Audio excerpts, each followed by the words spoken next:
Hoje vamos falar então sobre a intradermoterapia aplicada à face. Como que a gente pode melhorar o aspecto da face através dessa técnica que eu falei para vocês, que é a mais versátil do curso de estética de vocês. Pode ser aplicado para várias disfunções estéticas, tá bom? Então vamos entender o que ela pode melhorar no quesito facial. Olha, a gente pode estar tratando rugas, flacidez, perda de elasticidade facial, manchas, hipercromias faciais. Então, diversas queixas muito comuns dos nossos pacientes, nós podemos estar administrando medicamentos na região dérmica, na face desses pacientes. E como que a gente pode fazer isso? Por exemplo, vamos pensar em flacidez. É muito importante. A flacidez, na verdade, com a intradermoterapia, não precisa ser somente facial. Obviamente, a gente pode tratar a flacidez também corporal. Se usa muito, né, a intradermoterapia aqui no tchauzinho, né, naquela pelinha que fica aqui abaixo do nosso tríceps, né?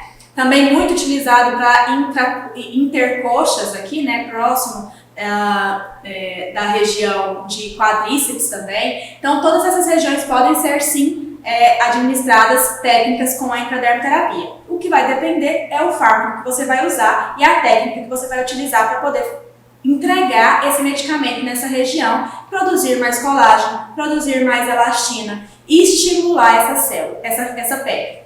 É importante esclarecer também que só é plausível a recuperação da flacidez cutânea que se manifesta de forma isolada. Aquela flacidez, né, vinda, por exemplo, de um emagrecimento, né, não é, ou de uma grande perda, por exemplo, em pacientes pós-bariátrica, né, cirurgia bariátrica, por exemplo, a gente não consegue recuperar apenas com a intradermoterapia, porque o que a gente precisaria era de uma contração de pele, e isso é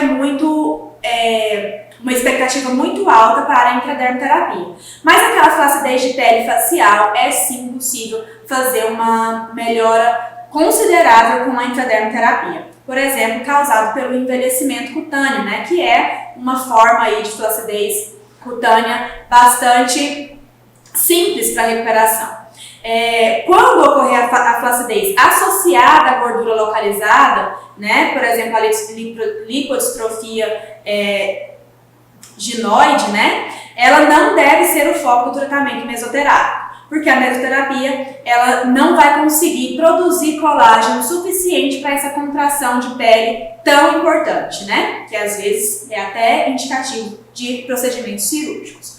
Os melhores resultados de tratamento mesoterápico para flacidez cutânea ocorrem nas áreas de pescoço, face, também na face interna do braço, que é essa daqui do tríceps, né? A face mediana também da coxa, que é essa aqui entre o joelho e a virilha, né? Que também é uma região muito procurada por pacientes que acabam tendo flacidez ali pelo envelhecimento da pele, né?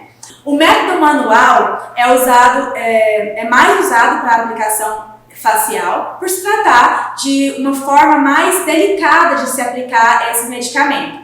Imagine, né, que uma seringa com volume muito alto para aplicação em regiões delicadas e pequenas, como a face, pescoço, poderia ser prejudicial. Então a gente prefere o método manual com seringas menores, de 5, 3 ml, para não prejudicar essa forma de aplicação. E as agulhas de 4 milímetros e também até 6 milímetros também é possível de usar. Agulha de 30G, ou também pode ser usada através de cânulas, né? A aplicação com cânulas também é possível, principalmente numa técnica que você deve conhecer como Skin Booster, né? Que é uma forma de aplicação facial e de estimulação de colágeno, também de hidratação para essa pele, devolvendo vitalidade para a face, né? A mistura dos fármacos deve ser feita a fresco, à frente do paciente, para que ele tenha a amostra realmente de como você está lidando com essa medicação. A medicação toda é estéril e por isso deve ser demonstrado para o paciente esse cuidado seu com os medicamentos que estão sendo aplicados, tá? E também a escolha dos medicamentos que vão ser aplicados deve ser feito previamente, né? Você pensando realmente no que esse paciente precisa para aquela disfunção estética que ele se queixa, né? Injeta-se em cada ponto da face ou do pescoço ou da região que você vai tratar para a flacidez, como eu disse, de 0,1, né, de 100 microlitros, de 0,1 ml a 0,2 ml ou 200 microlitros, tá, de fármaco. Então, é um piquezinho daquela seringa de 5 ml, tá bom? O intervalo é de uma sessão por semana ou existem alguns casos que a gente pode aplicar de 15 em 15 dias. Por exemplo, para o Skin Booster a gente pode fazer de 15 em 15 dias ou até mesmo mensais, né? Depende de qual ativo que você vai estar usando, qual a intensidade, a intenção que você também quer aplicar esses fármacos, tá bom? É muito importante também dizer que o anestésico mais usado durante a intradermoterapia para a flacidez é a procaína, tá bom?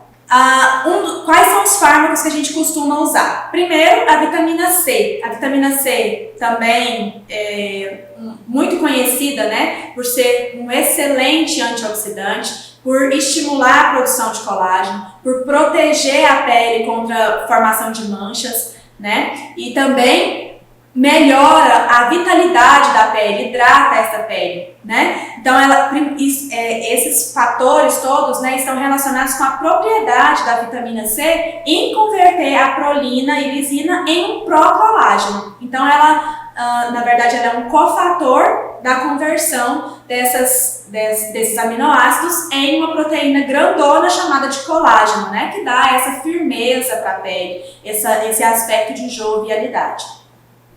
E além disso, a vitamina C ela pode reparar lesões das paredes arteriais e por isso ela previne, né, a formação de placas ateromatosas, mas o principal alvo para ela na estética é o clareamento de manchas, a produção de colágeno e a proteção da pele, né?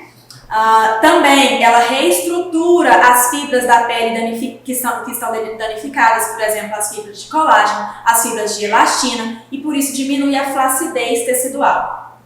O nome técnico da vitamina C, a maioria de nós já conhecemos, que é o ácido ascórbico, e ele pode ser encontrado assim na maioria das mesclas que nós vamos buscar nas empresas, né, que fazem que oferecem esses produtos para nós. Ela não pode ser sintetizada pelos seres humanos e por isso a única maneira de obtê-la é através da alimentação ou através da administração por via oral ou pela via intradérmica mesmo, né? A via tópica é interessante, mas ela age muito superficialmente, por isso não chega até a derme para poder produzir o colágeno que a gente tanto quer, né? Para melhorar esse aspecto de flacidez.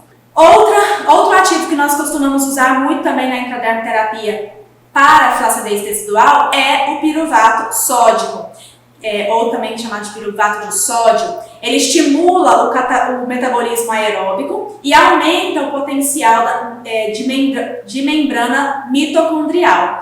E isso estimula a respiração celular, por isso faz com que as células voltem para uma atividade mitocondrial, para uma atividade metabólica muito maior. E isso estimula muito os fibroblastos a voltarem a produzir colágeno. Lembrando que os nossos fibroblastos, à medida que os anos vão passando, eles vão ficando mais preguiçosos, mais quiescentes. Isso significa que eles vão produzindo menos colágeno, menos fibras que dá firmeza para essa nossa pele. E por isso, medicamentos que voltem à atividade desses fibroblastos são muito bem-vindos para melhorar a questão da flacidez tecidual, tá? Aumentando então a síntese de colágeno e também a atividade queratolítica, né? Aumenta também a firmeza muscular, propriedades também regenerativas, então aquela pele que antes estava desvitalizada por conta do envelhecimento, ele melhora muito esse aspecto e também dá uma boa firmeza muscular para esses músculos faciais principalmente. E estimula, como eu disse, a síntese de colágeno. E, além disso, o piruvato sódico ele tem sido muito usado em associações com fármacos que também estimulam essa regeneração, como, por exemplo, o silício, né, que melhora muito o aspecto da pele, melhora esse aspecto de envelhecimento, né? principalmente nas estrias, nos quadros de flacidez, nos quadros de gordura localizada, que promovem esse efeito de redução da pele. O ácido hialurônico também tem sido muito usado na intradermoterapia, como eu disse para vocês, a gente tem visto, né, no mercado usando o termo skin booster, porque é sim um booster de ácido hialurônico que é uma molécula grandona que não tem propriedade ácida apesar do nome, né? Mas ela puxa, ela capta moléculas de água para próximo dela e por isso traz uma vitalidade, uma menor flacidez para a pele quando administrado na camada dérmica. É importante saber que ácido hialurônico sobre a epiderme não tem benefício a longo prazo. O benefício real do ácido hialurônico é na camada dérmica, né? Onde ele vai provocar aí essa maior captação de moléculas de água e por isso uma hidratação. A farmacologia, ele é um produto hidratante, ele é também cicatrizante, ele também protege a pele contra os raios UVA e UVB do sol, né? Isso quando ele já está depositado lá na derme, já fazendo suas funções, né? As principais indicações são para estria, flacidez facial e também corporal. E para essa desvitalização facial também, né? Trata-se de um polissacarídeo aniônico, né? Então, apesar desse nome de ser um polissacarídeo aniônico e de ter o nome ácido, ele é uma molécula grandona e por isso capta muitas moléculas de água próximas a ele, por isso traz esse aspecto hidratado para a pele. Bem, na derme ele tem um arranjo tridimensional das fibras, melhora esse arranjo tridimensional das fibras de colágeno e assim o número, né, dessas fibras de colágeno aumentam, principalmente com o avanço da idade que elas acabam diminuindo, então o ácido hialurônico nesse momento é muito bem-vindo para captar mais essas fibras de colágeno. A derme aparece menos túrgida, provavelmente devido a uma alteração no padrão e no nível de glicosaminoglicanas, e por isso, sendo mais abundante o ácido hialurônico, juntamente com as glicoproteínas, o colágeno, as fibras elásticas, constituem a matriz dérmica, dando essa maior vitalidade para essa pele, tá? As contraindicações são quando o paciente tem hipersensibilidade a algum componente da formulação, né? E devem ser usados, então, a sugestão de protocolo para a utilização do ácido hialurônico pode ser aplicado tanto com seringa e agulha quanto com cânula, que é a forma menos traumática e dolorosa para a aplicação. Porque apesar deles não precisar ser um ácido hialurônico reticulado, ele precisa ter um pouco de densidade. Então a gente aplica aí um ácido hialurônico de pelo menos 3%, né, na região dérmica. E ele é viscoso, então causa um pouco de desconforto. O ideal é a aplicação com cânula, né, para quem já tem destreza e prática para isso. Para quem não tem, é super possível sim se fazer com a aplicação de agulha e seringa, tá bom? A aplicação é feita uma vez por semana, em alguns protocolos é feito de 15 em 15 dias, em outros protocolos ainda pode ser aplicado de 30 em 30 dias. Também existe a possibilidade da aplicação de ácido hialurônico com condroitin, que é o ácido hialurônico a 10% e o condroitin com 2,5%, que também dá um aspecto aí de atividade maior das células do tecido conjuntivo, então ativa melhor esses fibroblastos, tem uma propriedade hidratante importante e ele também é higroscópico, dá essa maior atividade do ácido hialurônico puxando a água para próximo dele, né? E as principais indicações, como eu disse, para estrias, para flacidez tecidual e também para flacidez corporal e facial. A ação farmacológica pode ser feita pela constituição fisiológica da derme. O condroitin sulfato tem capacidade de recuperar o tecido conjuntivo, então ele realmente reativa as células que estão ali quietinhas e que muitas vezes perdem essa atividade mais importante. Então, é uma excelente forma de associar o ácido hialurônico e potencializar a ação de produção de elastina e colágeno por parte dos fibroblastos. Os efeitos colaterais são relacionados a quando tem hipersensibilidade, mas muitos pacientes vão ter sensibilidade, né, ter a dor mesmo, ficar um pouquinho inchado, ter um edema local nos dias, mas depois a produção importante saber também, né, que a produção de colágeno ocorre somente após esse edema, após essa estimulação inflamatória da região dérmica. Outro produto que a gente também costuma fazer a intradermoterapia facial é o sulfato de proteocondroitina A.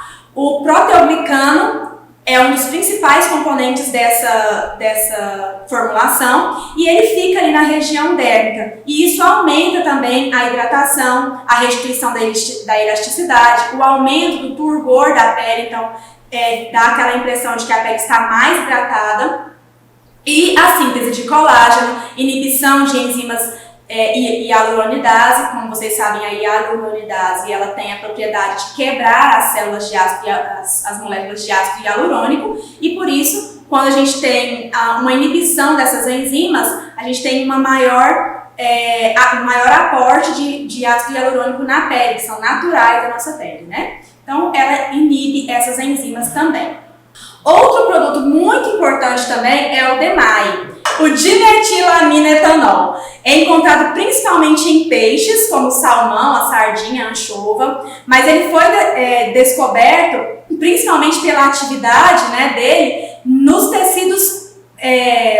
tecidos musculares, porque ele causa um efeito lifting, né? Ele acaba potencializando lá esses músculos faciais para que ele fique esticadinho e dê aquele aspecto de tensor mesmo na pele. Então, ele atua, não adianta aplicar na região muito superficial da derme, então tem que aprofundar um pouquinho mais para a ação do DMAI. Ele faz realmente sua atividade sobre a musculatura da face e dá esse efeito tensor, né? O paciente dá principalmente na região de pescoço, aquele aspecto de que o músculo realmente puxou a pele e dá aquele efeito tensor rejuvenescedor, tá bom? Isso acontece porque o DMAI aumenta os níveis de acetilcolina na região muscular. E com isso, esse é um neurotransmissor importante, né, para a contração, e por isso ele dá esse efeito de tensão. Logo, a pele que está sobre o músculo também vai ficar tensionada e melhora o aspecto de flacidez. Além disso, o DMAI provoca também uma pequena inflamação local controlada, e essa inflamação também tem ação antioxidante, também tem ação de produção de colágeno e atua, obviamente, sobre os efeitos do envelhecimento. Tá? As principais funções, então, é a ação antioxidante, a ação anti-inflamatória após a produção de colágeno, a melhora do tônus da pele, a elasticidade, a firmeza da pele, aumenta também a rigidez, dá aquele aspecto de pele nutrida, né, de pele bem hidratada, melhora também muito a musculatura da face. Tem um efeito imediato e cumulativo, então apesar de a gente fazer a aplicação do DMAI hoje, ele tem uma duração longa, né? A gente faz a aplicação de DMAI de 6 em 6 meses para esse efeito tensor. Também atua sobre a membrana plasmática, diminuindo a concentração de radicais livres, então ele tem uma importante proteção também contra esses processos do envelhecimento, tá? Reduz a flacidez e deixa um aspecto mais jovem, principalmente aqui na área dos olhos, que é uma região mais sensível, a região dos lábios, das pálpebras, né, pálpebra superior e inferior, e pescoço e colo.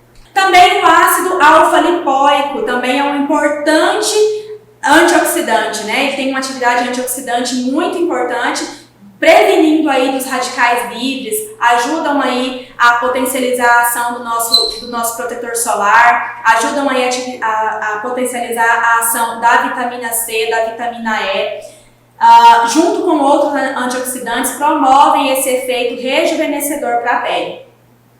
Também para aqueles pacientes que têm aquela acne, principalmente a acne tardia, aquela que aparece após os 30 anos, né, entre os 28 e 32 anos, é muito interessante fazer a aplicação do ácido alfa-lipoico, que também tem essa ação que reduz a acne. Primeiro porque ele tem essa ação de antioxidante e segundo porque ele age de dentro para fora, tornando a pele mais hidratada, a pele com menos radicais livres, e por isso a pele fica muito mais saudável. Como a gente sabe, a acne ela é um processo inflamatório causado por um desbalanço da pele, né, da oleosidade e da hidratação. Quando a gente tem essa pele mais protegida de dentro para fora, ela reduz a quantidade de acne também.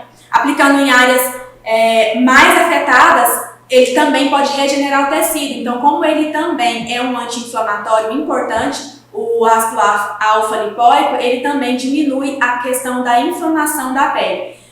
Lembrando que a pele tem problemas com inflamação quando ela tem melasma, quando ela tem acne, quando a gente tem alopecia, né, perda de cabelo. Então, é importante sempre a gente estar administrando o ácido alfa-lipoico.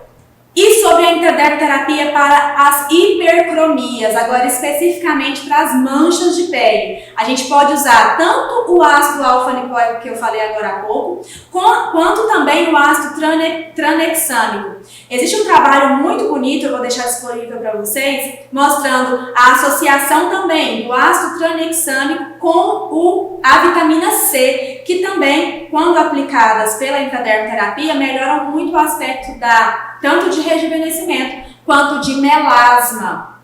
Então, o ácido tranexâmico ele tem essa propriedade já clareadora. A gente sabe que o ácido tranexâmico ele atua sobre a plasmina, né, que ele está aí na cascata de coagulação, importante, só que ele também atua na melanogênese, então ele trava aquele processo de deposição de melanina nos nossos corneócitos. E por isso, o ácido tranexâmico tem sido amplamente utilizado no tratamento de melasma e de outras hipercromias, né? Então, a aplicação do ácido tranexâmico exatamente sobre a mancha da nossa paciente também melhora muito o aspecto dessa mancha, tá? Clareando realmente. O mecanismo de ação, ele bloqueia a conversão em plasminogênese e quando isso acontece, o efeito é que ele consegue parar aquela transmissão da melanina para os corneócitos e por isso ele trava aquela deposição de melanina em todas as células da epiderme, formando a mancha. Veja, a relação do ácido tranexâmico com a cascata de coagulação e a relação dele com a melanogênese acontece de formas separadas. Não existe relação da melanogênese com a cascata de coagulação. Porém, o ácido tranexâmico age sim nas duas questões, tá bom?